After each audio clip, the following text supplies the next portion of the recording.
तो आइए अब हम पढ़ते हैं anti ferromagnetic materials. Anti ferromagnetic materials ferromagnetic materials का ही एक पार्ट है। इसमें क्या होता है, in anti ferromagnetic materials domain are present but the nearby atoms have equal dipole movement but in anti parallel alignment. देखिए क्या होता है, जो एक एंटी फेरोमैग्नेटिक मटेरियल होता है, इसके अंदर जो डोमेन होते हैं, उनके अंदर जो डाइपोल मूवमेंट होता है वो सेम मैग्नीट्यूड का होता है, लेकिन जो है वो एंटी पैरेलल डायरेक्शन में होता है। इसका मतलब ये है, जैसे ये डोमेन है, इसके अंदर सभी डोमेन्स का लगभग मैग्नीट्यूड तो इक्वल है, लेकिन ये एंटी पैरेलल डायरेक्शन में। जैसे एक डोमेन का डायरेक्शन इधर है तो दूसरे का इधर है, एक इधर है, वैसे एक इधर है तो इधर है, मतलब इसके अपोजिट डायरेक्शन में, एंटी पैरेलल डायरेक्शन में। तो वो जो डाइपोल्स हैं ये एंटी पैरेलल डायरेक्शन में, इन मटेरियल्स को हम एंटी फेरोमैग्नेटिक मटेरियल्स कहते हैं। जैसे कि ये फेरोमैग्नेटिक मटेरियल है, इसमें क्या होता है, इसमें जो डोमेन होते हैं वो सेम मैग्नीट्यूड के तो होते हैं, साथ में पैरेलल अलाइनमेंट होता है। जैसे ये भी इधर का डायरेक्शन है, इसका डायरेक्शन भी इधर है, मतलब एक डोमेन के अंदर सभी जो डाइपोल्स हैं उनका डायरेक्शन एक तरफ रहता है। तो ये एक बेसिक डिफरेंस है एक एंटी फेरोमैग्नेटिक मटेरियल में और फेरोमैग्नेटिक मटेरियल में।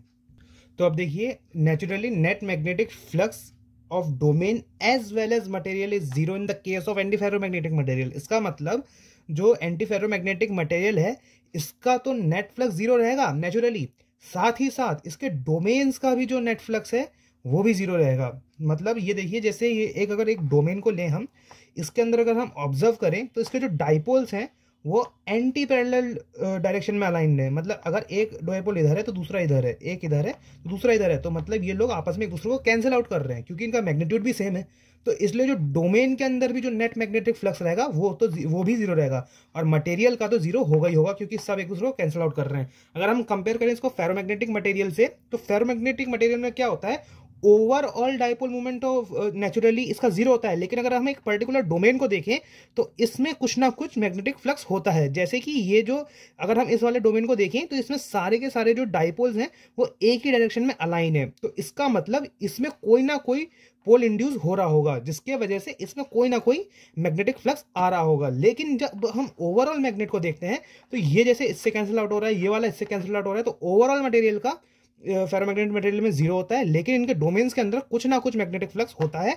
लेकिन एंटी फेरोमैग्नेटिक मटेरियल में इसके मटेरियल का तो जीरो होता ही होता है, साथ में इनके डोमेन्स का भी मैग्नेटिक फ्लक्स जीरो होता है due to anti parallel alignment. Now अब एक एंटी फेरल मैग्नेटिक मटेरियल को क्या होगा अगर हम एक्सटर्नल मैग्नेटिक फील्ड में प्लेस करते हैं, तो आइए देखते हैं। When anti ferromagnetic material are placed in the external magnetic field then the net flux of domain as well as material is not equal to zero. अब अगर हम एक एंटी फेरोमैग्नेटिक मटेरियल को एक्सटर्नल मैग्नेटिक फील्ड में place कर दें तो इसके जो डाइपोल्स हैं वो अलाइन हो जाएंगे मैग्नेटिक फील्ड लाइन के डायरेक्शन में। तो उससे क्या होगा, जो डोमेन होगा उसके अंदर as well as overall material के अंदर कुछ ना कुछ मैग्नेटिक फ्लक्स आ जाएगा, जिसके वजह से जो ये एंटी फेरोमैग्नेटिक मटेरियल है वो फेरोमैग्नेटिक मटेरियल की तरह बिहेव करेगा, मतलब ये एक मैग्नेट बन चुका होगा। आइए हम इसकी देखते हैं क्वालिटी, मतलब ससेप्टिबिलिटी को देखते हैं। सबसे पहले ससेप्टिबिलिटी क्या होती है, वेरी स्मॉल 10⁻⁻2 टू 10⁻3। जो इसकी ससेप्टिबिलिटी होती है वो बहुत ही कम होती है, 10⁻2 से लेकर 10⁻3 के बीच में होती है। क्यों इतना कम क्यों होता है, due to anti parallel alignment. Anti parallel alignment की वजह से इनकी ससेप्टिबिलिटी जो है वो बहुत कम होती है, और इनकी ससेप्टिबिलिटी जो होती है वो पॉजिटिव होती है। पॉजिटिव क्यों होती है, क्योंकि इनके जो एक्सटर्नल मैग्नेटिक फील्ड लगाने से इनके जो डाइपोल्स हैं वो मैग्नेटिक फील्ड लाइन के डायरेक्शन में अलाइन हो जाते हैं।